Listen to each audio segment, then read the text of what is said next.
Hello, everyone. Welcome back. My name is Jeff Mendelson, and this is the One Big Tip podcast. And today, I am really pleased to have with me on the line Steve Pockross. Steve is the CEO and founder of Verblio, a content creation platform for over 60 verticals. With over 25 years of experience in the startup space, Steve decided to make it easier for content creators to find content by hiring only top writers in their field and pairing them with the clients in need of that content. Using the strategy of hiring for innate talent and character traits, this allowed Verblio to flourish and serve direct clients and agencies alike. When looking to scale your business, using a proven hiring process will be the push that will propel you further than the competition. We're going to deep dive into this today. Steve, thank you so much for joining me and welcome to the show. It's an absolute pleasure. So I'm really curious, first of all, to break down a little bit of some of that startup experience that the intro alludes to, right? So you've been in the technology space for a while, and by looking at your offer and looking at your website, it seems that you guys have, a pretty solid foundation to draw from. Can you please take a few minutes and just walk me through your experience and what makes you so amazing? I'll do the first part about walking you through my experience.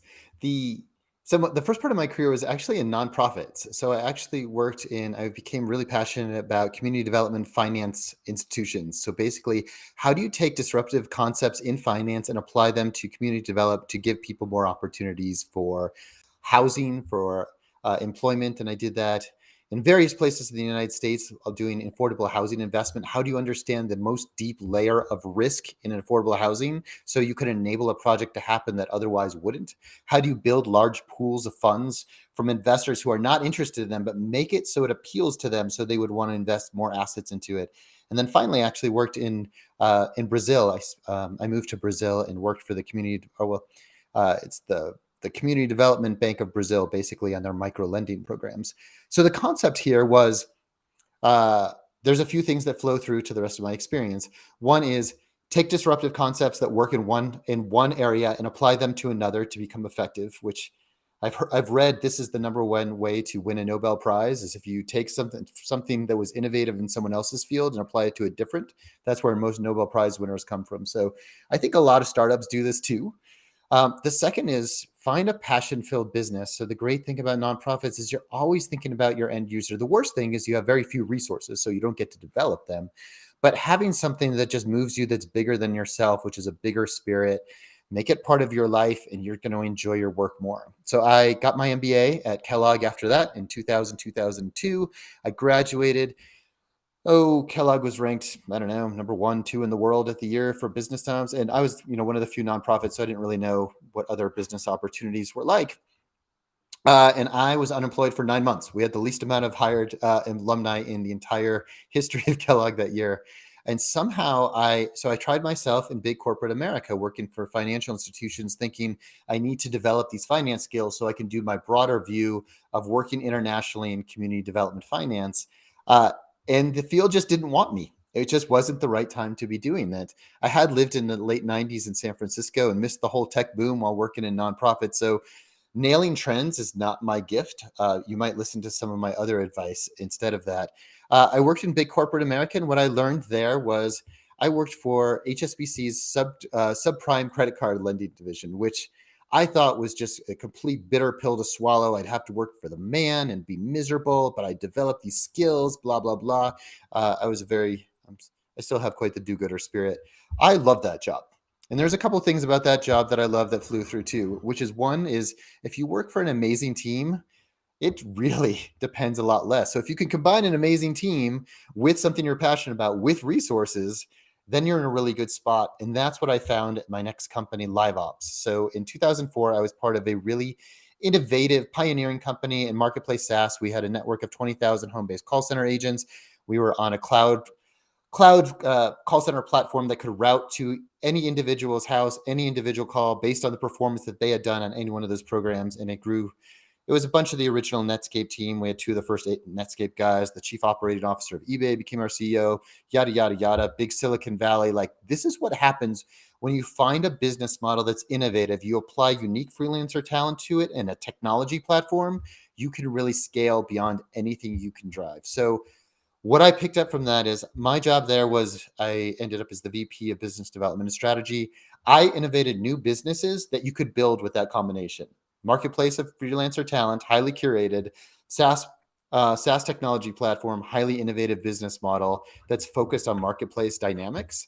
And with that, you can deliver unique quality at scale for so many different businesses. Then I was lucky 10 plus years later, I bopped around a few other startups. The problem with being successful at your first startup is you think all of them are going to be successful and great, and then you slowly learn that this is not true.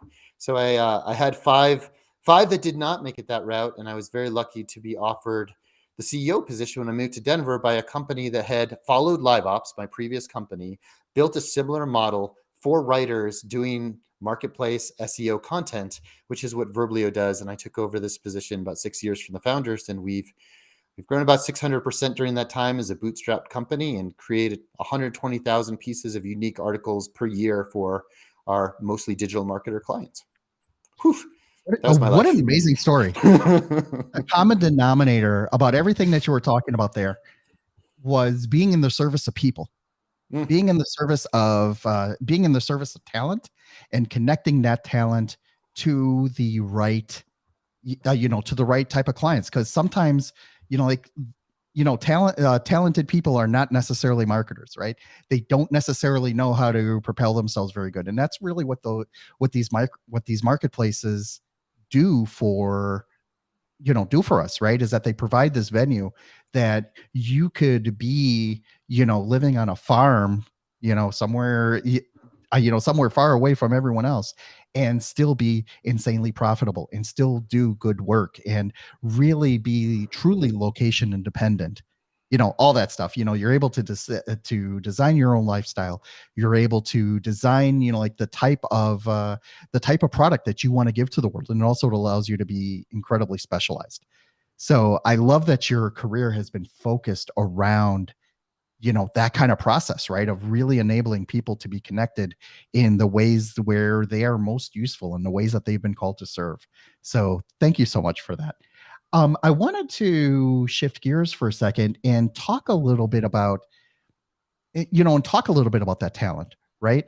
Is when you have that kind of people, that kind of person who is engaging in your marketplace. So one of the things you told me about, in our pre-call is, Verblio doesn't necessarily hire the writers. It's just a marketplace to put people together and connect, for example, people who write insanely great financial articles with insanely great financial companies that need those types of writers, right? What are some of the like some of the traits that you need to that you need to know about and go through, and some of the processes in order to really ensure that you're hiring the correct people for the correct job? Got it. I'm planning to talk about kind of hiring for my company as opposed to bringing on freelancer writers. Is that good? Yeah, that's great. Yeah, okay, Okay. because I want to hear first of all about how you do it internally, Mhm. and then also what other businesses should be doing as well, to take that actionable advice and apply it to their processes, right? Because sometimes, it's like, as an entrepreneur, I used to look at resumes and be like, oh, this person graduated from Kellogg or from Harvard. They must be an insanely great writer. And guess what? They're not, and you sort of learn that the hard way, right? And it's like, wait a second, they looked good on paper, right? But how do you figure out whether this person is really going to be a true asset to your company or whether they're going to be dragging you down, right? So, I'd like for you to riff off of, some of those things. Cool. How do you look at, how do you look at talent, and how do you make sure that you're making the right hiring decision? Kind of super happy to. I think about it all the time. I think it's my number one purpose as a CEO is to focus on the people. I know everybody says that, but it's really when you look at people's calendars, is you can figure out what they really stand for and where they allocate their time. And I really do. Um, I think about hiring as our in a very similar way to our sales and marketing process. It is You have to target the right people who are going to be the right fit for you, your classic ICP type of strategy. You have to message them correctly in a way that really responds to them and appeals. You have to create a funnel that brings them in and slowly not only figures out who you want to meet with, but you need to evangelize and win over the target clients you want the most. And then once you come on board, the hire doesn't start there. It's not like you won the deal. You have to be thinking about your onboarding process with those new hires and how they're going to attract more in the exact same way that you would with onboarding new clients. And so if it works, I'll talk to you a little bit about how we think of each of those. Yeah, I would love to, because I think the whole idea of a hiring funnel is actually pretty novel, right? Because most people are just like, well, I'll just post a job description on Indeed and see what happens.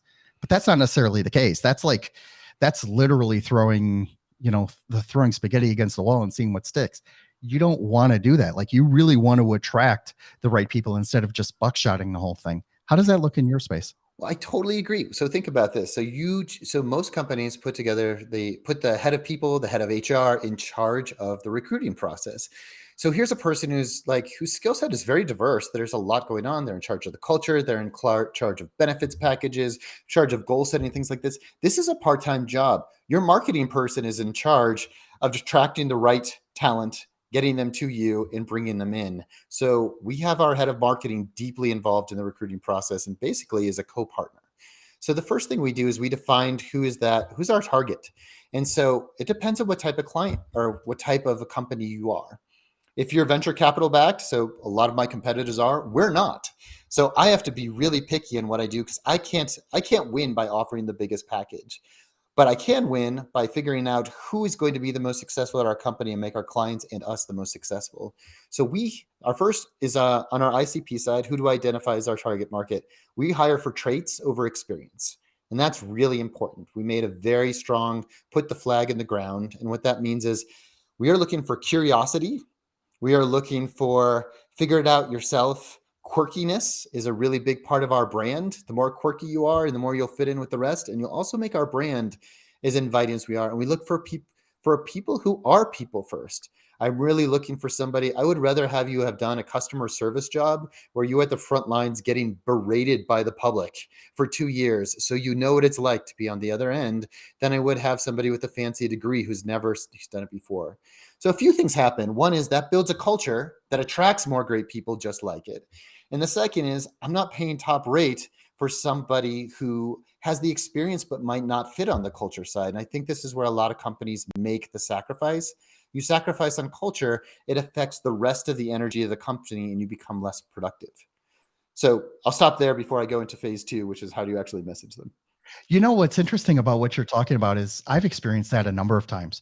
Like, you bring on a project manager, and then they just end up poisoning, the motivation of the other people that are working for them. And these other people, like whether they're, like content writers, social media creators, graphic designers, whatever, if they don't feel valued and if they don't feel wanted, and then you have this person coming in and, just creating a toxic culture, that can really topple your business, right? If you're not careful, if you're not really looking at those, at those numbers and at those traits.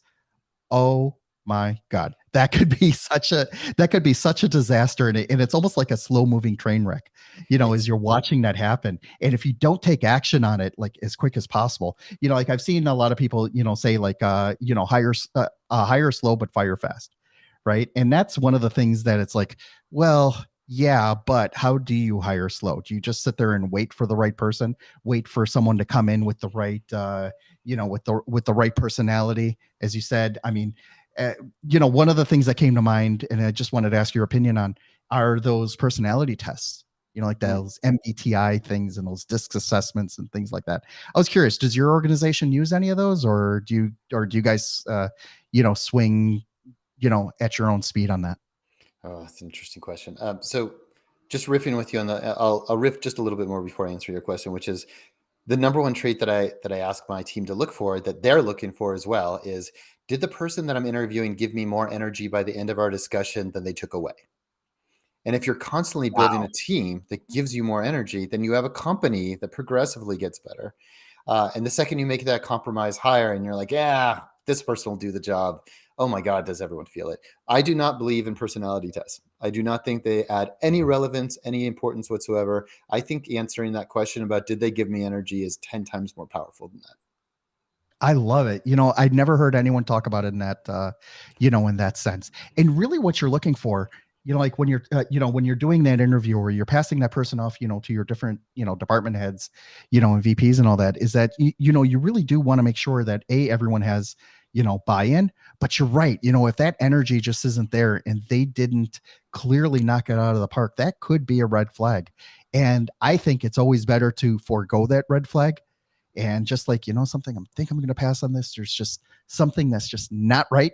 And where if you do pull the trigger and make the decision for other reasons, like, I have a my schedule is beyond full, you really could be setting yourself up, for a problem. And that's something none of us really wants to do. Too. Cool. Should I talk about targeting and messaging? So this is Yes, I would love to abs- hear that.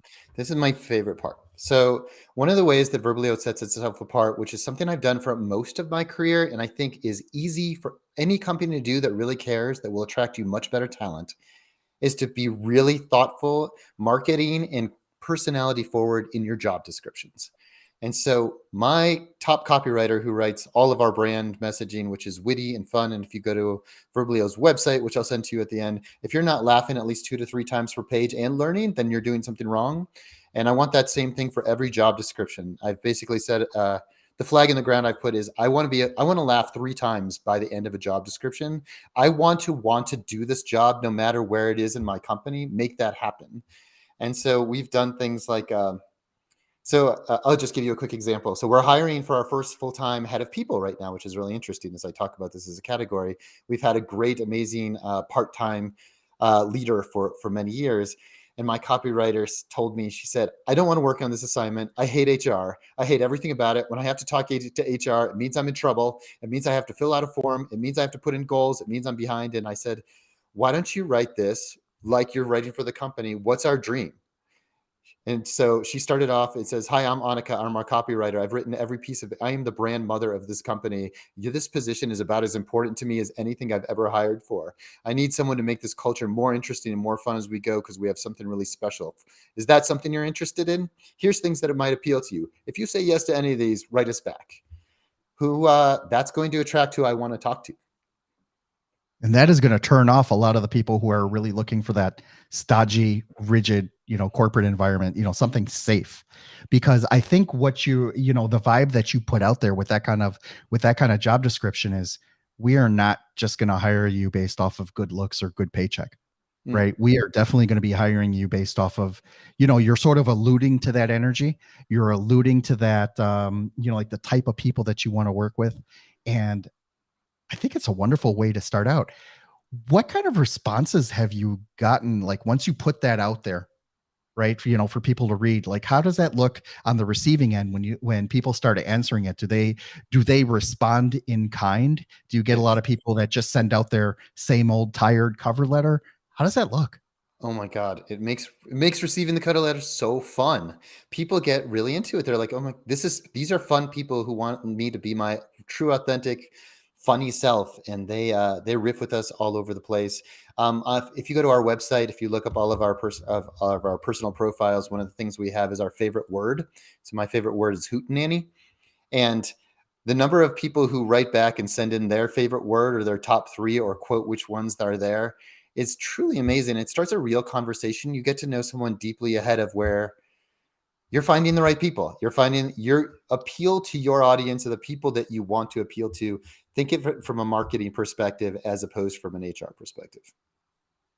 What have you seen as the net benefit of going through that whole process? So you write this really great job description, you bring in a few people that increase that energy, like as you're talking to them, like let's talk a little bit about short term after the hire. How does that look then in your space when like you finally bring these people in, you introduce them to the rest of the team? How does that like increase morale? How does that increase productivity? What does that look like when new people come in? So first of all, we're able to attract talent faster than we ever would before. We are not having talent challenges. We have grown from 12 people to 50 people really quickly. There's some positions that are rough to get it, but we're not seeing the same thing. Most importantly, we have not had a leadership position like turnover on my leadership team ever. 4 or 5 years of the 9 people on the team. This is kind of unheard of stuff. And these people attract more people. They refer it out. So that's kind of like the ability to find talent, keep talent. That's about the most important thing on productivity as possible. You feel the energy. So the interesting thing about culture and productivity is it's very similar to brand. Like these are the two most important competitive advantages that you can have as a business. And they're the most hard to measure as far as ROI for every single action that you take. Similar to our discussion about podcasts that we had earlier. Like the less, I think Rand Fishkin has a comment or has a statement, which is there's an inverse correlation between the power of a marketing channel and your ability to measure it. And I think that's true for people in productivity as well. I'm sure we could measure things like speed of time through the funnel, how long they last, and all of those type of things. But the place that I feel it the most is I do a one-on-one with every single person in my company at least once a quarter. It's been one of my kind of people first. How do I stay in touch with the company, especially as it's going? And I also want to know everybody. I think that's a worthy investment of time over sales, over product, over anything else I could do. And when I talk to the new hires after 3 months, I ask them, what's the most surprising thing about joining Verblio? You knew a lot about us ahead of time, and I'll talk a little bit about the hiring process if I have time to. Uh, and I love getting the response of the culture is even better than I thought. The people are even better than I thought. I'm thrilled to be here. And that gets me psyched up and I get more energy for it. And I can only imagine what that does from the rest. I love that. It's like when, and this isn't just about bring your dog to work day, you know, yeah, because that's been tried, or catering on Fridays, things like that. Let's just say I've been through more than a few office space type scenarios, right? So for those that don't know, like Office Space is this iconic American movie that just talks about all of the bad things that can happen in an office, right? And I remember watching that thing and it's just like, oh my God, I went through like 15 of those, right? And it becomes so toxic because it just brings you down, and that's why I tell people all the time, like I am now 14 years since my last job, and I am certified unemployable just based off of those experiences, right? And it's just because I have this violent allergic reaction. It's like I would rather shoot myself than to have to get in my car, drive a half an hour, and go sit at some battleship gray cube, for 8-9 hours. It's like there's like I can't think of a bigger form of torture. That said, I have been incredibly blessed, to be able to, create that kind of, the environment that I like, for myself as well. One of the things, especially before COVID, that I did was I would do something very similar to you. I would travel to go meet with these freelancers that I'm working with. And that's taken me to some really interesting places. Like I had a development team in Santa Fe, Argentina. And that was great. I got to meet them, and I had a paid ads manager in Montevideo, Uruguay, and I had like other people in Europe. The only place I haven't gotten to yet is India, right? Because I use Indian developers from time to time. But I can tell you that meeting with them face to face, breaking bread, having a drink, and just sort of like making them feel like they are in fact part of a team, even though they are 6,000 miles away from you, is freaking golden, Yeah. right? Because it just adds so much more depth, and it killed the turnover in my company, because these people that I actually did get to meet in person, they're not going anywhere. They like Jeff. They remember me as the one that made the effort to fly out over there and go and meet them. And it's not about money. It's not about the type of work. They just like working with me. Right. So, and it just, it creates warm fuzzies, but at the same time, it's also a strategic benefit, for my operation that, when I can, I try to meet these people in person, and it works, so. I think that's perfect. And it's not a big sales differentiator. You don't have to invest a ton of money to be a people person and to be people first.